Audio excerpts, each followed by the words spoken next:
갑자기 추워져서 저희 수요 새벽 예배 오늘 새벽 예배부터 예배에는 갑자기 절반으로 뚝 떨어졌거든요. 엄청 추워졌죠. 옆에 계신 분하고 좀 따뜻하게 눈빛 교환하시면서 잘 오셨다고 환영한다고 또 주님 안에서 사랑합니다라고 좀 인사 좀 해주시기 바랍니다. 시선이 따뜻하면 마음도 따뜻해집니다요. 네, 고맙습니다. 네.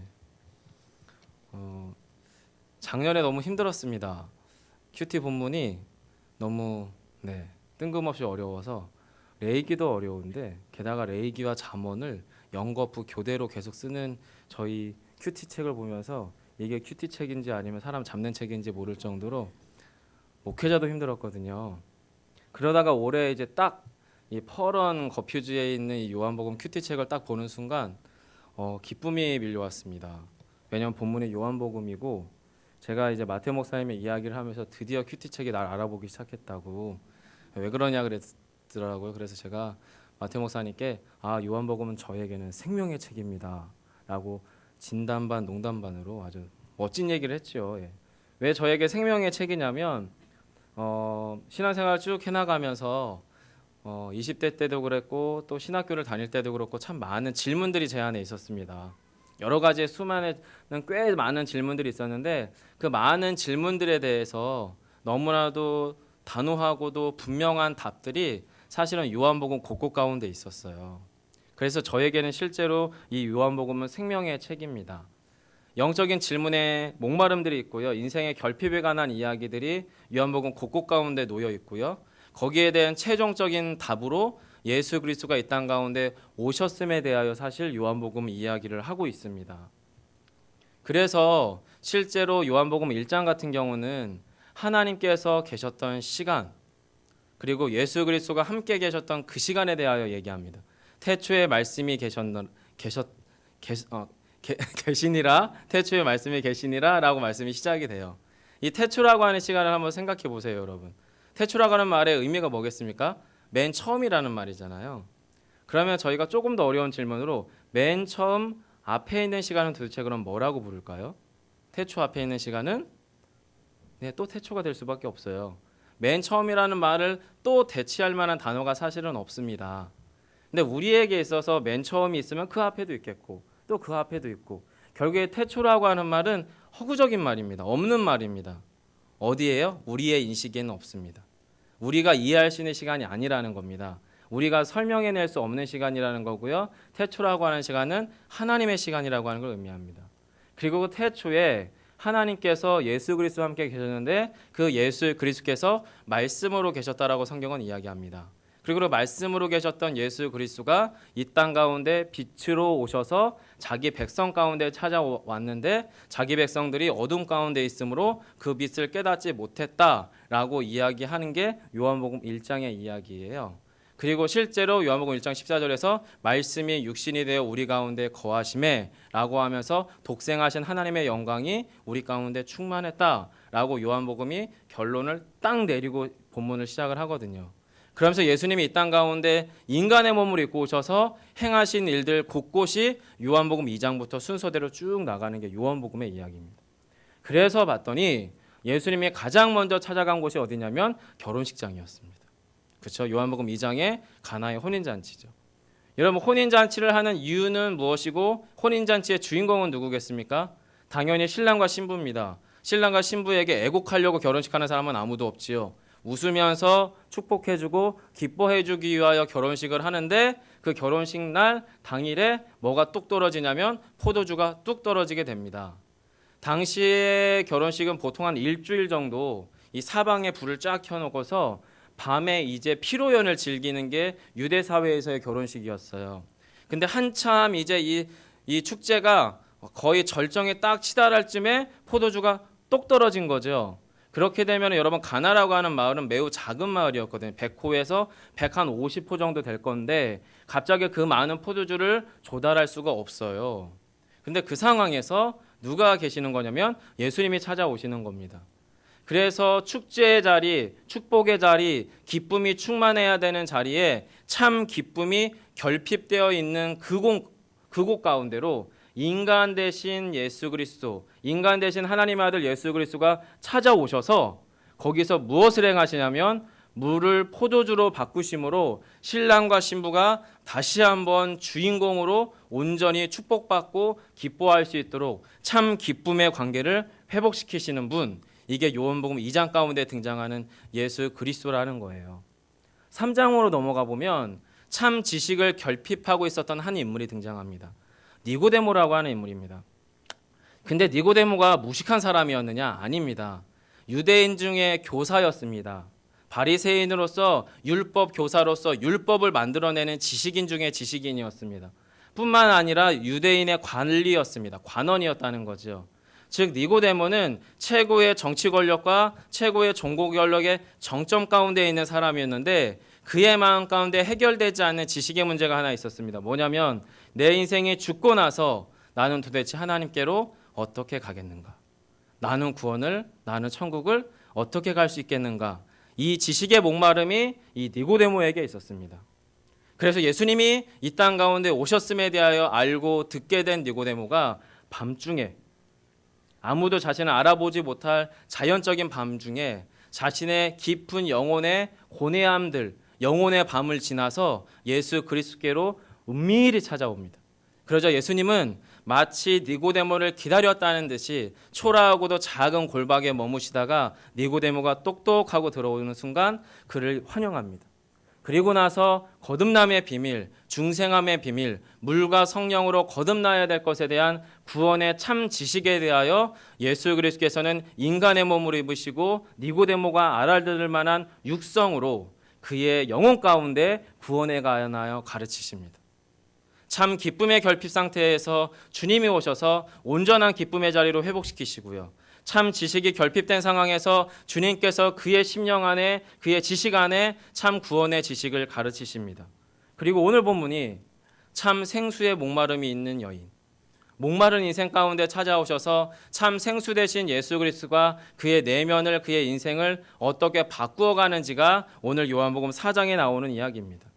그리고 5장에 베데스다 연못 이야기가 나옵니다. 38년 된 병자입니다. 38년째 베데스다 연못에 누워 있어요.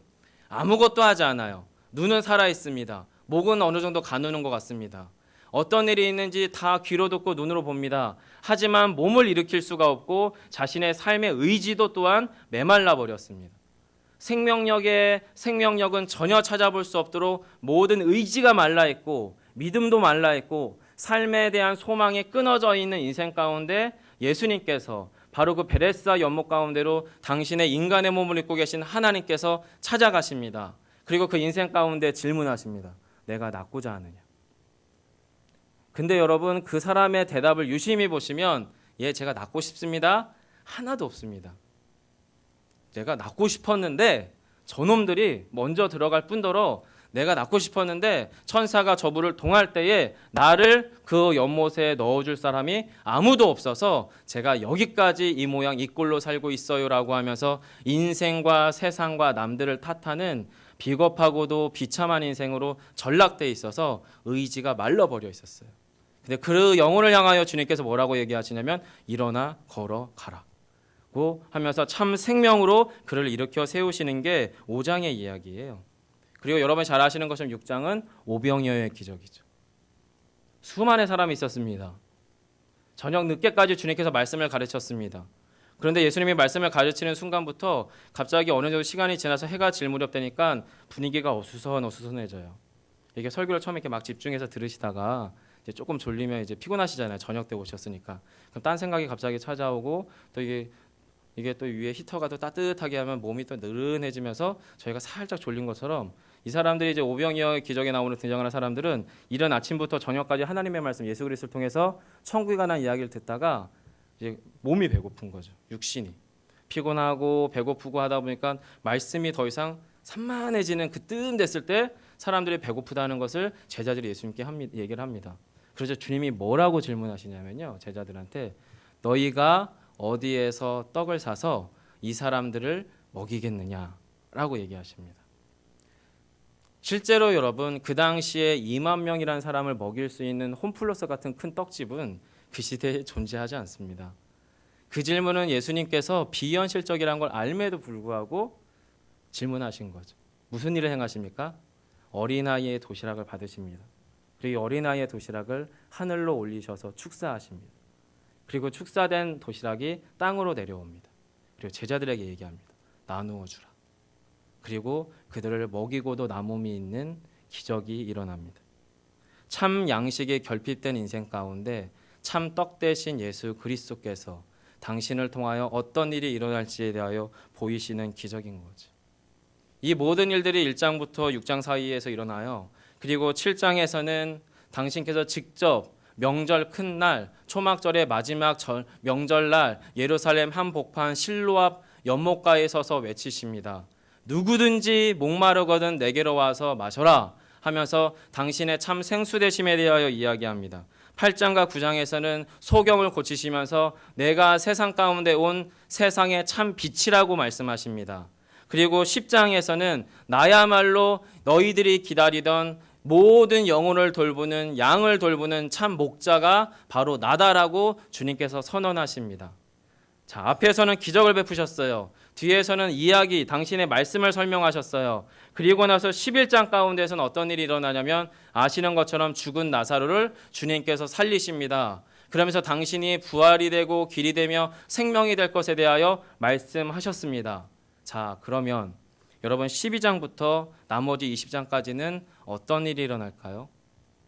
인간이 경험할 수 있는 결핍들이 다 등장합니다. 기쁨의 결핍, 지식의 결핍, 생수의 결핍, 생명의 결핍, 먹는 양식의 결핍, 그리고 당신이 참 생수 되실 것이고 참 빛이 되실 것이고 참 목자 되실 것에 대해서 이야기하셨어요.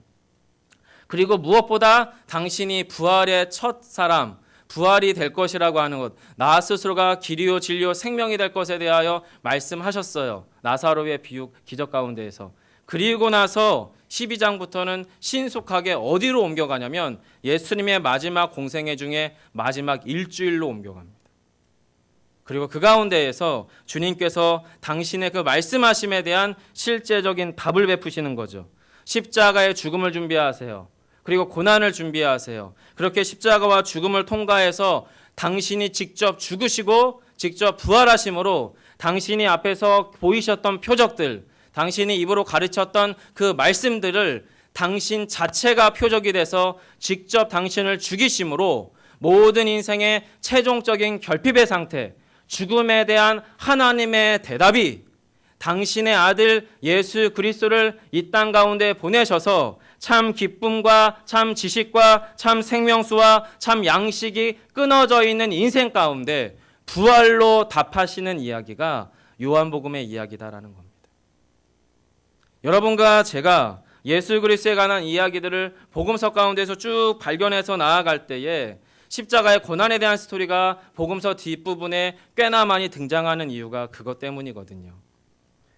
자, 그럼 여러분 제가 오늘 본문은 요한복음 4장을 보려고 합니다. 요한복음 4장의 전체적인 이야기들을 몇 가지의 질문들을 가지고서 본문들을 함께 살펴보려고 하는데 여러분은 만약에 예수님을 만나게 되면 어떤 질문을 하고 싶으세요? 여러분 여인의 스토리를 다 기억하십니다. 음란하다 부정하다 사마리아에서도 사마리아인 중에 사마리아인이고 죄인 중에 죄인으로 멸시당하던 여인이 바로 이 사마리아 여인이었습니다. 근데 그 여인이 예수 그리스도가 하나님의 아들 메시아라고 하는 인식, 신적인 인식이 정확하게 들어가고 나서 첫 번째 했던 질문이 제가 볼 때는 조금 뜬금없어 보였어요. 뭐에 대해서 질문합니까? 예배에 대한 질문을 합니다. 만약에 여러분과 저에게 예수님이 인간의 몸을 입고 오셔서 이 자리에 바로 옆에 앉아 계시다면 여러분은 그 주님께 뭐에 대해서 질문하고 싶으세요? 고상하게 예배에 대해서 질문할까요? 전 어린 마음에 어린 마음도 아니죠. 신대원 때였죠.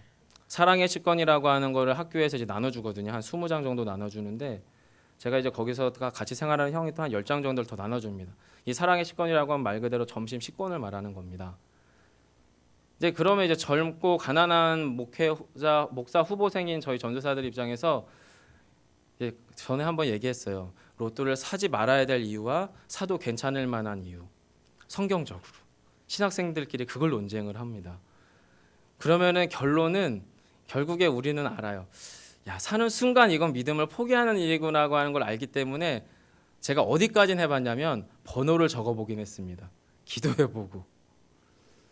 만약에 예수님이 인간의 몸을 입고 오셔서 저한테 인생에서 딱 한 가지 질문을 하겠다면 제가 뭘 물어볼 수 있을까? 여러분은 뭐를 물어보시겠어요? 여인은 여러분 예배에 대해서 물어봤어요. 그럼 우리가 여인이 왜 그 질문을 할 수밖에 없었는지를 오늘 본문 안에서 좀 발견해 봐야 됩니다. 또 한 가지의 질문은 본문으로 들어갈 때 여러분 요한복음 곳곳 가운데는 수많은 기적들이 있거든요. 심지어는 나사로를 죽였다가 살리시잖아요. 그런데 본문 4장에서는 여러분 기적이 존재하지 않아요. 근데 여러분 요한복음 4장은 분량상으로 치면 요한복음에서 꽤 긴 분량이거든요.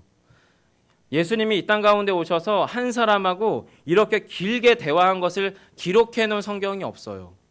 그런데 요한복음 4장에만 유독 그것도 잘 나가는 유대인도 아니고 정말로 누구나 내놓으라 할 만한 자랑할 만한 그런 인생도 아니고 가장 밑바닥을 친 인생인 그 어느 한 여인 사마리아 여인과의 긴 대화만이 기록되어 있어요. 왜 기적을 베풀지 않았을까? 저는 그렇게 생각이 듭니다. 앞에서 제가 요한복음 1장이 시간의 주인 되신 예수 그리스도 하나님에 대한 이야기를 했잖아요. 그러면 만약에라도 주님이 사마리아 여인에게 베풀 수 있는 가장 극적인 기적은 뭐냐면 이 사람이 6번째 남자와 동거하고 있는 깨어져 있는 부부관계의 비참한 인생 가운데 놓여 있어서 더 이상 사마리아의 작은 수가성 가운데서는 살아있는 것조차가 버거운 인생이니까 예수님이 타임머신에 태워가지고 그의 결혼의 가장 첫날 밤 첫 번째 남편을 만나는 그 자리에다가 슝 하고 갖다 놓으면 그에게 또 한 번의 기회가 찾아올 수 있지 않을까요? 그런데 그렇게 하지 않으시고 주님은 그 여인과 이야기를 시작하세요. 뭐에 관한 이야기를 하냐면 인생의 영혼 깊숙이 깨트려져 있는 영적 질서. 그래서 당신이 하나님 되시고 이 땅에 참 왕 되셔서 빛으로 이 땅 가운데 오셨지만 어둠 가운데 있으므로 빛을 미워하여 주님이 와도 주께서 말씀하셔도 주님이 복음으로 우리 안에 보여주셔도 들어도 듣지 못하고 보지 못하고 깨닫지 못하는 그 인생 깨트려지고 어그러져 있는 영적 내면 질서가 완전히 파괴되어져 버려 있는 그 여인의 내면을 주님께서 고쳐주십니다. 기적을 베푸시는 게 아니라 왜냐하면 아무리 이 사람을 첫 번째의 아름답고 푸르른 꿈으로 첫 결혼식의 첫날 밤에 데려놓았다고 한들 그 내면의 어두움과 또한 죄 가운데 끌림과 또한 불행한 결혼관계에서 어떤 반응으로든 부정적 반응으로 그 관계를 다시 한번 훼손시킬 수 있는 그 자리에 그 사람을 거기다 그대로 갖다 놓은들 그의 인생은 또 다른 모양으로의 파괴적 관계 안에 놓일 게 분명하기 때문입니다.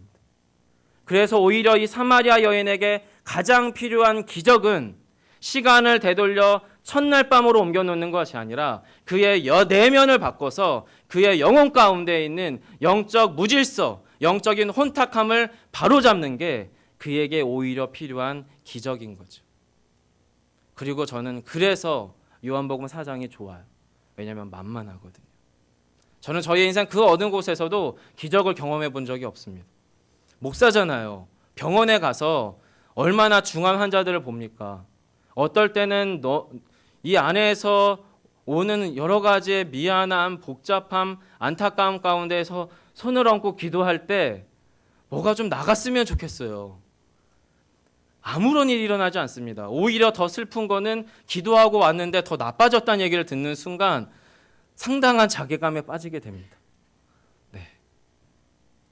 그리고 어느 곳에 가서 어떤 식으로든 상담을 하거나 신방을 할 때에 그 영혼을 좀 시원케 해줄 만한 어떤 목회자로서의 뭔가 좀 뛰어남이 있으면 좋겠는데 피곤해요. 졸려요.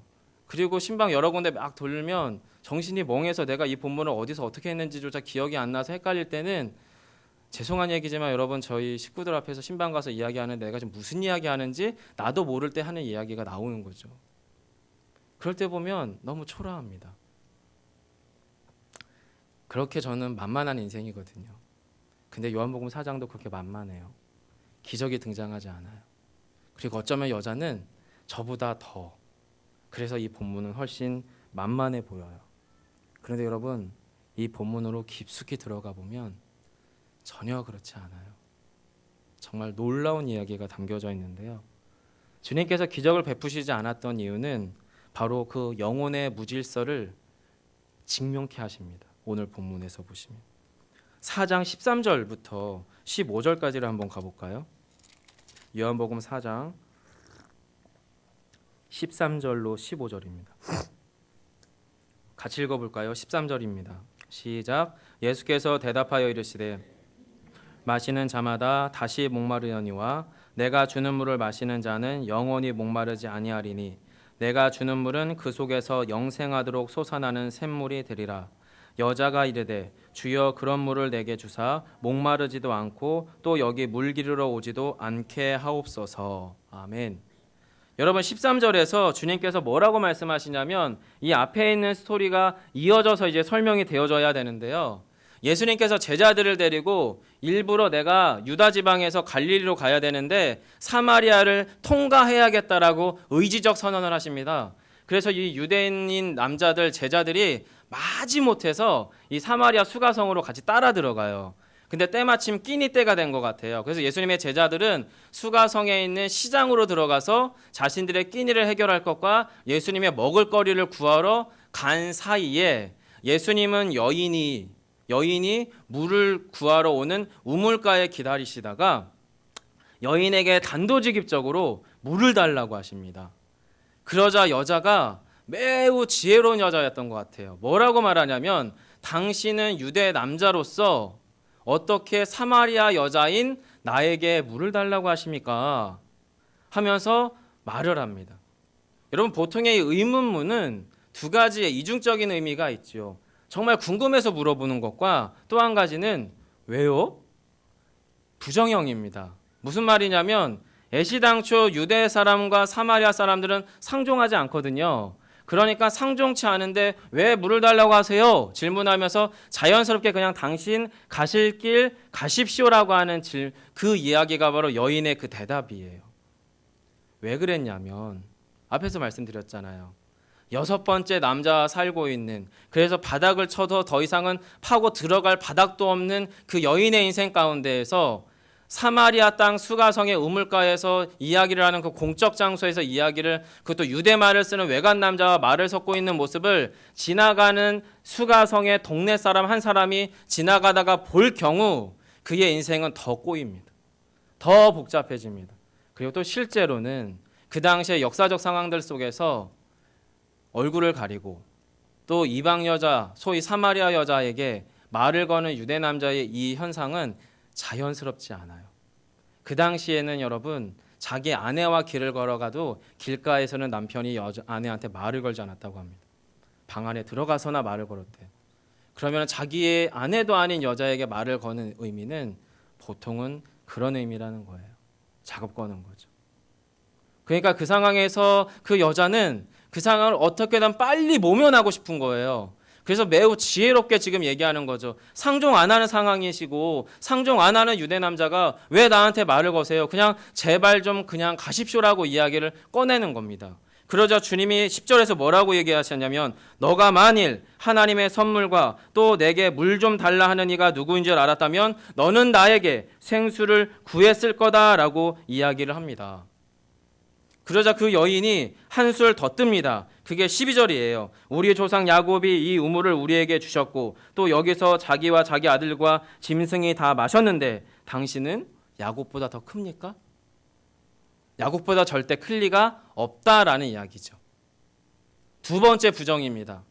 첫 번째는 유대 사람이 왜 저한테 말을 거세요? 그냥 가실 길 가십시오라고 이야기합니다. 두 번째의 부정은 이 우물이야말로 1800년 동안 야곱이 우리에게 준 우물로 우리의 조상 대대로 우리의 짐승들과 우리가 모두 마셨던 그 우물인데 당신이 그 야곱이라는 사람보다 더 큽니까? 라고 이야기를 하는 거예요. 야곱보다 작은 놈이면 할 말을 걸지 말고 그냥 갈 길 가라는 거죠. 여러분 사실 이 1800년 동안에 한 우물을 쓴다는 것은 상당한 불확실한 확신이에요. 무슨 얘기냐면 이것은 그냥 전승상 야곱의 우물이라 하더라 그것을 그냥 습관적으로 믿고 있는 여인의 태도를 말하는 겁니다. 자, 어찌되었든 그렇게 해서 야곱의 우물 가운데서 당신이 야곱보다 큰 사람입니까? 라고 하면서 예수 그리스도를 한번 간음하며 부정하고 있는데 주님께서 단도직입적으로 말합니다. 그래? 이것이 정녕 야곱의 우물일지라도 이 물을 마시면 다시 목마르잖아. 그게 13절이에요. 그렇잖아요. 자신의 작은 골방 가운데에서 버티고 싶어요. 그냥 거기서 나오고 싶지 않아요. 사람들의 모멸찬 시선이 이 여자는 너무나 싫고 감당하기가 싫어요. 그런데 이놈의 육신은 물을 먹어야 사니까 물동이를 가지고 우물에 어쩔 수 없이 나와야 되는 거예요. 주님이 너가 이 물을 마셔도 다시 목마르잖니. 이 이야기는 너가 이곳에 와 있는 그 내면의 상태는 너의 그 목마름을 해결하고자 하는 갈급함이 있지 않느냐, 그 얘기를 하는 겁니다. 그러면서 주님이 14절에서 이렇게 얘기합니다. 내가 주는 물을 먹는 것은 영원히 목마르지 않다. 내가 주는 물은 그 속에서 영생하도록 솟아나는 샘물이 될 것이다. 여러분 보세요. 예수님은요, 영생에 관한 이야기, 영혼에 관한 이야기를 하는데 여인은 다른 이야기, 현실적인 이야기를 하는 것이 15절입니다. 다시 한번 15절 읽도록 하겠습니다. 함께합니다. 여자가 이르되 주여 그런 물을 내게 주사 목마르지도 않고 또 여기 물 기르러 오지도 않게 하옵소서. 예, 여기서 여인이 뭐라고 얘기하는 거냐면, 아 그래요? 그럼 그 물을 나에게 주셔서 어떻게 해요? 또 여기 와서 이 지긋지긋한 물 깃는 일을 좀 안 하게 좀 해주십시오. 달리 말하면 이 지긋지긋한 현실 가운데에서 나를 좀 벗어나게 해주십시오라고 이야기합니다. 예수님은 영혼에 관한 이야기를 하고 영생에 관한 이야기를 하고 영적 내면에 관한 이야기를 하는데 여인은 지금 현실에 관한 이야기를 한다라는 겁니다. 여러분 여기까지는 엄청난 발전이에요, 사실은. 여인은 예수님을 외간 남자, 유대 외간 남자로 처음에 인식했어요. 그것도 자신의 인생을 더 곤란하게 만드는 사람으로 인식을 했습니다. 그러다가 예수님께서 이 대화를 쭉 이어나가시니까 생각해 보세요, 여러분. 예수님이 유대 남자로서 사마리아 여자를 만나서 그의 영혼을 터치할 수 있는 방식이 뭘까요? 대화밖에 없습니다. 대화. 그리고 그 대화를 지금 이어나가기 위하여 주님은 직설적으로 그 이야기들을 지금 끌고 나가시는 거예요. 여러분께서 이 예배 현장 가운데 오셔서 이렇게 예배를 드리고 설교를 듣고 기도를 하고 영적 신앙생활을 하시는 이유가 뭡니까? 여러분도 혹시 15절처럼 나의 현실의 그 어떤 문제, 현실적인 문제 해결의 해결책이 예수님에게 있으니까 그 문제 해결을 위한 해결책으로서 이곳에 혹시 앉아 계시지는 않습니까? 틀렸다는 이야기를 드리는 게 아닙니다. 문제는 뭐냐면 그런 인식 가운데서의 우리 신앙생활이 오래 머물다 보면은 우리 안에서는 주님에 대한 한계 인식은 자신이 정해놓은 틀 안에서의 예수 그리스도로 규정될 수밖에 없어요. 무슨 말씀이냐면 본문에서 여인이 야곱보다 큰 사람이 당신님이십니까? 라고 질문했던 이유가 뭐냐면 야곱이야말로 유대 사람들과 사마리아 사람을 연결짓는 가장 큰 믿음의 조상 중에 한 사람이었을 뿐만 아니라 이 우물이 야곱의 우물이라고 하는 전통 가운데 있는 확신에 차 있는 사람이 바로 이 사마리아 여자였어요. 그러니까 그런 사마리아 여자인 이 여자의 입장에서는 야곱보다 큰 이가 될 수 없다라고 하는 영적 간음이, 예수님은 육신을 입었잖아요. 사람이잖아요. 30대의 젊은 청년이잖아요. 그리고 목마르고 초라하고 비루한 모습이거든요. 절대 야곱보다 큰 사람일 수 없다라고 하는 거죠. 그렇게 여인과의 대화가 쭉 이어져 갑니다. 여러분, 그런데 그때 주님께서 한 단계 더 깊이 접근하세요. 그게 15절이죠. 제가 읽어드리겠습니다. 이르시되 가서 내 남편을 불러오라. 그러자 여인이 당황합니다. 놀랍니다. 그리고 그의 내면이 엄청나게 흔들리기 시작합니다. 그리고 대답해요. 나는 남편이 없습니다. 그러자 예수님이 대답하십니다. 예수께서 이르시되 내가 남편이 없다는 말이 옳도다. 너에게 남편 5이 있었고 지금 있는 자도 내 남편이 아니니 내 말이 참되도다.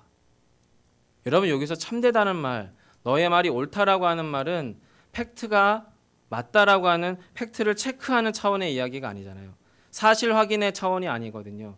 이건 영적 진리의 측면입니다. 무슨 이야기냐면 너가 지금까지 살아왔던 그 사람들, 그 존재들이 실제로 너의 삶에서 진짜 남편이 아닌 게 분명하구나 라는 그의 영혼을 감싸고 그의 영혼을 돌보는 생명의 말씀이 깨트려지고 영적으로 혼탁해져 있는 그 영혼의 무질서를 바로잡아 가시는 소리예요.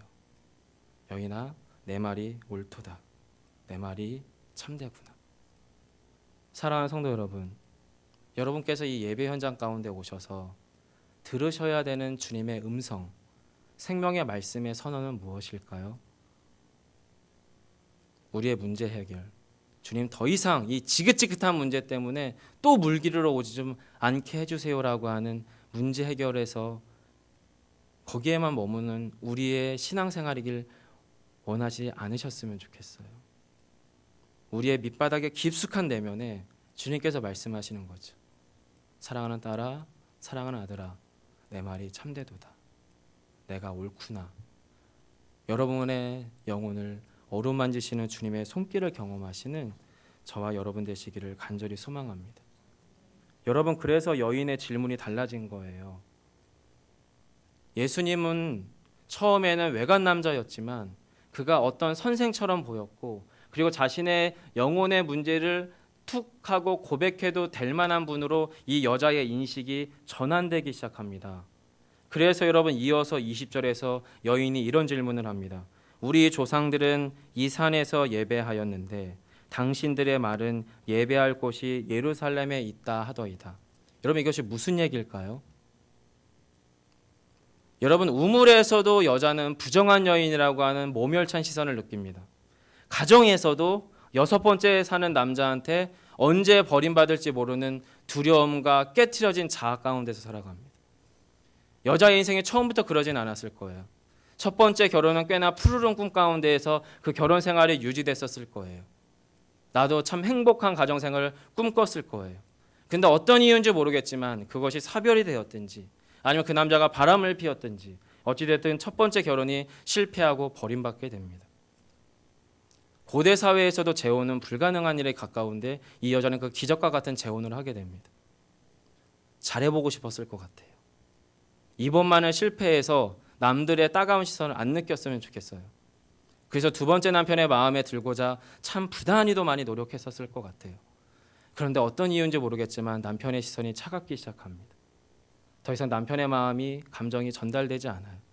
여인이 두려워지기 시작합니다. 그러다가 자신의 인생 가운데 두 번째 이혼이 찾아옵니다. 두려워집니다. 아무것도 할 수 없을 때쯤에 그 인생이 불쌍했는지 아니면 그 여인에게 첫눈에 반했는지 모르겠지만 세 번째 결혼 생활이 시작이 됩니다. 하지만 이제선 결혼 생활은 그 남편이 자기의 삶을 안전하게 지켜줄 수 없다는 것을 여인은 깨닫기 시작합니다.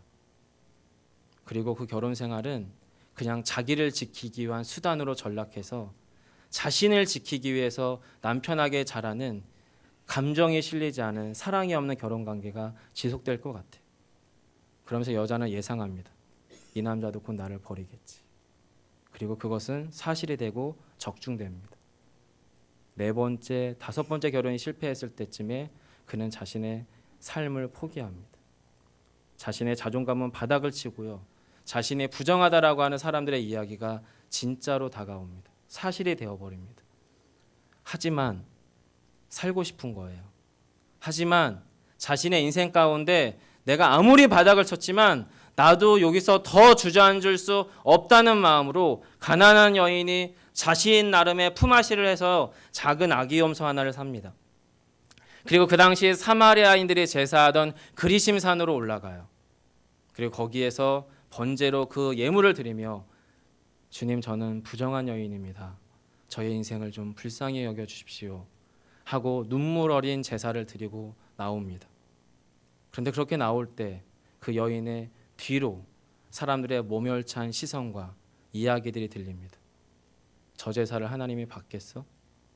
저 부정하고 음란한 여인의 인생을 하나님께서 외면하시지. 지옥의 땔감으로 쳐도 충분하지 않겠냐고 하며 사람들이 그 여인의 인생을 다시 한번 밟아버려요. 더 힘든 건 뭐냐면 그렇게 어렵게 제사를 드리고 나와서 사람들의 모멸찬 시선도 문제였지만 유대 사람들의 이야기는 그의 여인의 몸에 가슴에 못을 한번 더 박아요. 그리심산에서 드리는 제사는 뻥이라는 거죠. 하나님이 안 받으신다는 거예요. 자신의 인생의 굴레를 벗어날 길이 가정에도 없어요. 자신의 삶의 한 공적 생활터였던 우물가에도 없어요. 그리고 심지어는 하나님 만난다는 그 제단, 성소에서도 자신의 안식처는 없어요. 유대 사람들은 예루살렘에서 하는 성전에서의 제사만 진짜라는 거지. 여러분, 그래서 저는 이렇게 각색해 봅니다. 주님, 우리 조상들은 그리심산에서 예배해도 된다고 하고 유대 사람들은 예배할 곳이 예루살렘에만 있다는데 저는 예루살렘에 갈 길이 없네요. 제 인생에서 한번 발버둥 치면서 살아보려고 어렵게 재물 준비해서 그리심산에서 제사하고 나오는데 그들이 저보고 부정한 여자라요. 너의 죄는 해결될 수 없대요. 그러면서 그가 예수께 질문하는 겁니다. 그러자 21절에서 주님이 이렇게 대답하세요. 예수께서 이르시되 여자여 내 말을 믿으라. 이 산에서도 말고 예루살렘에서도 말고 너희가 아버지께 예배할 때가 이르리라. 이 말이죠. 사랑하는 딸아, 내 말을 믿어주겠니? 이 산도 아니고 예루살렘도 아니고 너희가 아버지께 예배할 때가 온다. 여러분, 이 말은 완전 폭탄 선언입니다. 유대인들의 관념에서나 사마리아인들의 관념에서 하나님을 아버지라고 호칭한다는 것은 여러분 신성모독입니다. 바로 그 자리에서 돌 맞을 만한 일이에요. 그런데 하나님 대신 예수 그리스도가 인간의 육성으로 참 아버지 되신 하나님이 예수 그리스도의 아버지 되실 뿐만 아니라 지금 이 인생의 바닥 가운데 놓여 있는 이 여자에게도 아버지가 되신다고 선언해 버리신 거예요. 앞에서 여인아 너의 말이 참되다 옳다 말씀하시던 진리 대신, 진리 자체 대신 예수님이 옳다 하셨잖아요. 그 마음 가운데 울리는 영적 감동이 완전 해일처럼 밀려오는 게 바로 21절이에요. 너희가 아버지께 예배할 때가 이를 것이다. 여인이 깨닫습니다.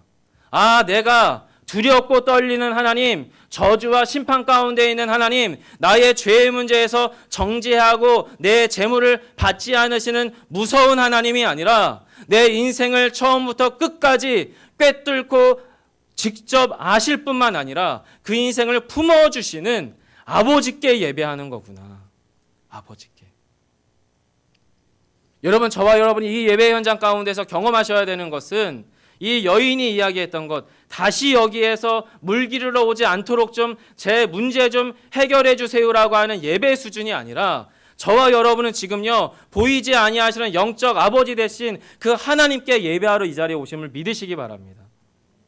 그런데 여러분, 그 예배를 어떻게 드리라고 주님께서 직접 얘기하시냐면 23절과 24절이에요. 아버지께 참되게 예배하는 자들은 영과 진리로 예배할 때가 오나니 곧 이때라. 아버지께서는 자기에게 이렇게 예배하는 자를 찾으시느니라. 24절입니다. 하나님은 영이시니 예배하는 자가 영과 진리로 예배할지니라. 여러분, 여기서 영과 진리라고 하는 것은 신구약을 관통하면서 하나의 결론으로 모여집니다. 바로 예수 그리스도십니다. 즉 주님께서 지금 예배할 때 하는데 너희가 살아계신 하나님 아버지께 예배하는데 바로 내 안에서 나를 통하여 나와 함께 예수 그리스도 안에서 예수 그리스도를 통하여 예수 그리스도와 함께 예배하는 때가 오는데 바로 지금이다라고 선언하시는 거예요. 저와 여러분이 드리는 이 예배 현장 가운데에서 저희들의 어떤 한계 상황과 경험 안에서 이 예배를 제한하지 않았으면 좋겠어요. 근데 여러분, 제단이 됩니다, 사실은. 목마름으로 우리가 예배를 나오잖아요. 그래서 어떤 설교가 어느 정도 여러분의 감정을 터치하고 어느 지식에 납득될 만한 논리가 쭉 흘러나가면 고개가 끄덕여집니다. 감정이 막 복받쳐 오릅니다. 때로는 눈물이 돌기도 하고요. 머리로 동의도 됩니다. 하지만 그 말씀이 실제로 우리의 삶의 현장에서 나의 삶을 변화시키는 경우는 아주 희박해요. 심지어는 기도합니다. 그런데 믿지 않아요. 기도한 대로. 무슨 문제죠? 하나님의 그 기도를 안 들으시는 겁니까? 하나님 우리의 예배를 안 받으시는 겁니까? 아니요.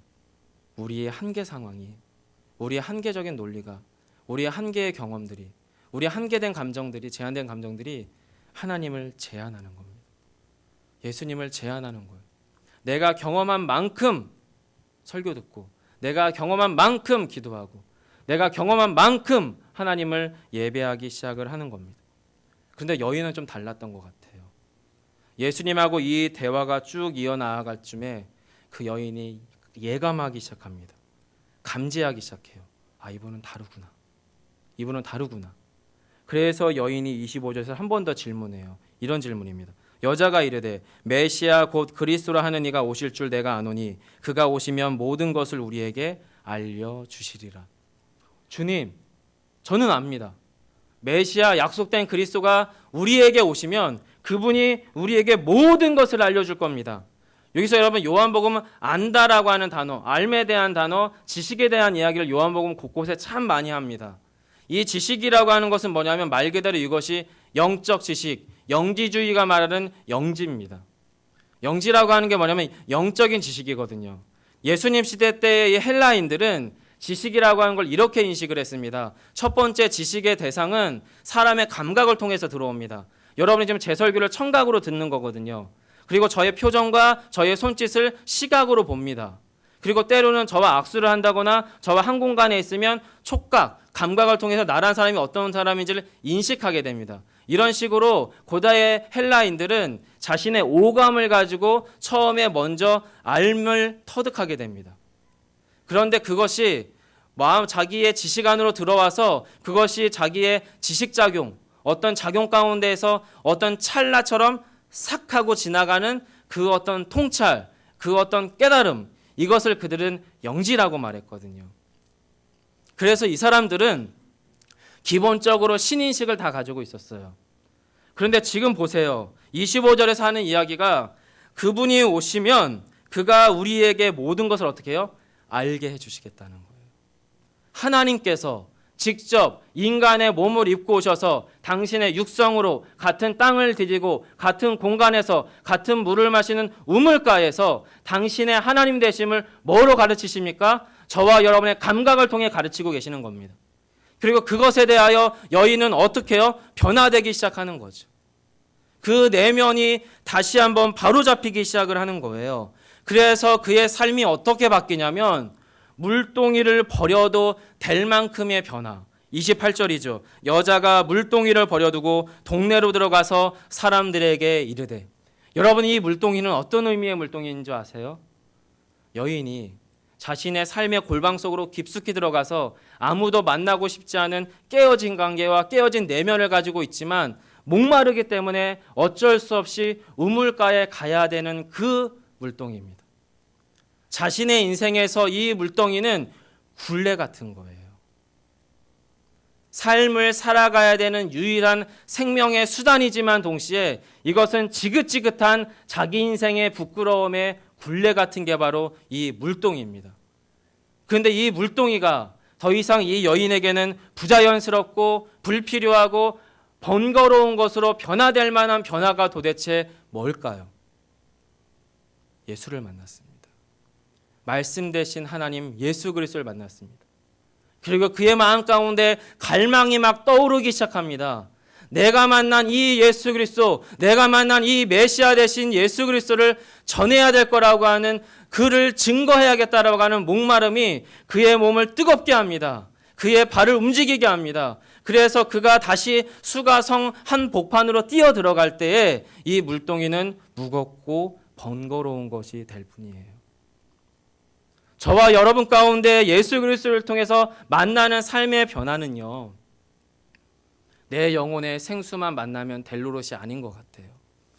그러면 주님은 굳이 저희를 모태로부터 이 세상에 나게 하실 일이 없어요. 저와 여러분을 그냥 예수 믿게 해서 내 목만 제대로 축이고 나만 잘 살게 하다가 60년, 70년, 80년, 100년을 살다가 오라 하실 때 가게 하시려면 죄송하지만 저와 여러분 이 땅 가운데 나게 하시지 않습니다. 천국에 있는 게 훨씬 행복한데요. 신학적인 논리상 그렇습니다. 그럼 우리 이 땅에 남겨두시는 이유가 뭘까요? 증인된 삶입니다, 여러분. 어떤 증인된 삶이요? 나의 삶의 가장 유일하고도 중요한 어떤 수단이라고 느껴질 만한 그 어떤 필요, 그 어떤 수단도 번거롭다라고 느껴질 수 있는 신앙적 지점, 신앙 고백의 지점 가운데에서 나의 삶을 통하여 예수 그리스도가 증거되는 그 영적 지점으로 저와 여러분을 초청하고 계신 거예요. 여인이 그래서 동네에 가서 얘기하는 겁니다. 어떻게 해요? 29절. 내가 행한 모든 일을 내게 말한 사람을 와서 보라. 이는 그리스도가 아니냐 하니 그들이 동네에서 나와 예수께 오더라. 여러분, 이 사람들은 여인이 가장 피하고 싶었던 사람들입니다. 말 한마디를 섞기가 두려웠던 사람입니다. 그런데 그 여자가 지금 내 안에 내 과거 스토리를 다 아는 이 사람을 와서 좀 보라는 거예요. 그 말은 자기를 다 오픈한다는 얘기입니다. 마을 사람들이 소문으로만 알고 있었던 얘기들을 이 여자가 직접 얘기한다는 거예요. 사람들이 당황했겠죠. 놀랬겠죠. 소스라쳤겠죠. 부담스럽겠죠. 아, 소문이 생각보다 과장됐다고 말하는 사람도 있겠고 이 여자의 인생이 소문보다도 더 더럽고만이라고 손가락질할 사람도 있을 것 같은데 여인의 표정은 달라요. 자신의 과거를 이야기하는데 그 여인은 훨씬 자유합니다. 가볍습니다. 그의 마음에 말로 설명할 수 없는 기쁨이 물려나오고 있습니다. 그래서 그들은 예수 그리스도가 궁금해지기 시작을 합니다. 그래서 오늘 본문에 보시면 사람들이 예수 그리스도를 사마리아 성에서 이틀을 더 유하게 하시며 예수님의 이야기를 사람들이 충분히 당신의 하나님의 복음의 이야기를 듣기를 청하게 돼요. 그리고 그 사마리아 성 수가성에서의 대각성 집회가 예수 그리스도를 통해서 2박 3일간 행해지게 되죠. 시간이 지납니다. 어떤 변화가 생기냐면 오늘 본문인데요. 다시 한번 읽어볼까요? 마지막 41절, 42절입니다. 함께합니다. 예수의 말씀으로 말미암아 믿는 자가 더욱 많아 그 여자에게 말하되 이제 우리가 믿는 것은 내 말로 인함이 아니니 이는 우리가 친히 듣고 그가 참으로 세상의 구주신 줄 알미라 하였더라. 이 말입니다. 사랑하는 여인이여, 당신 때문에 우리가 처음에는 예수의 이야기를 들었지만 이젠 우리가 예수의 이야기를 들으니 진짜 세상의 구주십니다. 너무나 고맙습니다. 당신이 우리의 생명의 은인입니다. 영적 내면 질서가 깨트려졌었던 여자가 예수 그리스도를 만나고 자신의 영적 현실을 직면하며 예수 그리스도를 미치광이 젊은 유대 청년으로 치부하든지 살아계신 하나님의 아들 메시아로 인정하든지 그 영혼의 깊숙한 직면 가운데에서 그를 하나님의 아들로 인정하기 시작했어요. 그리고 그의 영혼 가운데서 말로 설명할 수 없는 구원의 참 기쁨과 감격이 샘물처럼 솟아오르기 시작했어요. 더 이상 물을 구하려고 하는 이 물동이는 버거워지고 쓸모없는 게 돼버렸어요. 벗어버렸어요. 부활의 증인, 생명의 주인, 구주 되신 예수 그리스도를 증거하는 증인의 삶으로 그가 바뀌어서 그의 영혼만 바뀐 게 아니라 나중에는 뭐가 바뀌었습니까? 삶이 바뀌었습니다. 현실이 바뀌었습니다. 더 이상 여인은 사마리아 수가성에서 음란하고 부정하고 죄 많은 여인이 아니라 복음의 은인이 되었습니다. 영혼 구원의 구주를 소개한 가장 존귀한 인생이 되었습니다. 사랑하는 성도 여러분, 사실은 이 설교를 오전에 할 때 저는 웬만하면 감정이 흥분이 안 되는데 복받쳐 올라서 울컥했어요. 감수성이 폭발한 나머지. 어떤 지점인지 아십니까? 제가 이렇게 설교를 하고 내려가면 여러분에게는 논리만 남아요. 이 성경의 근거를 삼아서 한 목사가 여러분에게 무엇인가 강요하는 성경적인 논리만 여러분 안에 남아요. 그렇게 되면 뭐가 여러분 안에서 반작용으로 생기냐면 그 논리를 반박하는 여러분 나름의 또 다른 논리가 그 가운데서 자연적으로 발생돼요. 그 지점에서는 여러분 믿음이 자리 잡을 때가 없습니다. 믿음이. 그래서 앞에 오전 시간에도 얘기했는데 어떨 때는 이 자리에서 설교를 하는 게 너무 비참해요. 차라리 그냥 성경 한번 읽고 내려오는 게 나은 것 같아요. 여러분, 저는 지금 논리 얘기하는 게 아니에요. 예수 그리스도에 관한 얘기를 하고 있는 겁니다. 저의 구주 대신 예수님에 관한 복음을 이야기하는 겁니다. 증인된 삶은 여러분 사라지는 것입니까? 살아야 하는 것입니까? 생명의 말씀이 여러분의 귀에 들려올 때 여러분은 여러분의 한계 상황에 스스로를 규정짓지 않으십니까? 기도는 여기까지. 말씀을 믿는 건 여기까지. 내 삶의 변화는 여기까지. 네. 그러면 여러분의 삶에 약간의 변화는 생길 거예요. 하지만 다시 목마를 겁니다. 다시. 주님은 여러분에게 다시 목마를 말씀 듣고 신앙생활하고 예수 믿는 사람으로 살게 하시려고 이 땅에 오신 게 절대 아닙니다. 예수 그리스도로 충분한 인생을 살게 하시려고 이 땅에 오셨거든요. 여러분 생각해 보세요. 하나님께서는요, 당신의 아들 예수를 죽이시고 부활하심으로 그것으로 충분하다라고 이야기하는데 저희는 그걸로 불충분하다라고 이야기하는 신앙생활을 하는 경우가 너무 많지 않으십니까? 저는 그럽니다.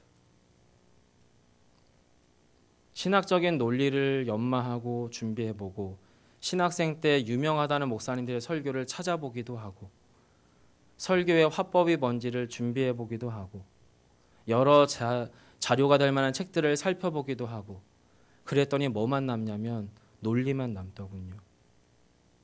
그런데 그랬던 저의 인생에 주님께서 죽음을 직면하게 하셨습니다. 제가 아무것도 할 수 없는 그 상태, 그 상황, 그 골방에 저를 두셨습니다. 그리고 그 가운데서 주님은 함께 계셨고 제 안에 계셨고 또한 저를 당신을 통하여 보게 하셨습니다. 그리고 그 복음이 저의 가슴을 뜨겁게 합니다. 사랑하는 저희 성도 여러분들, 사마리아 여인의 자리에 여러분을 갖다 놓으시고 그 가운데서 주님과의 영적 대화를 시작해 주십시오. 논리적 싸움을 좀 멈추시고 여러분의 영혼 가운데 참 생수 되실 예수 그리스도를 진실로 고백하시는 저와 여러분 되시기를 간절히 소망합니다. 함께 찬양하겠습니다.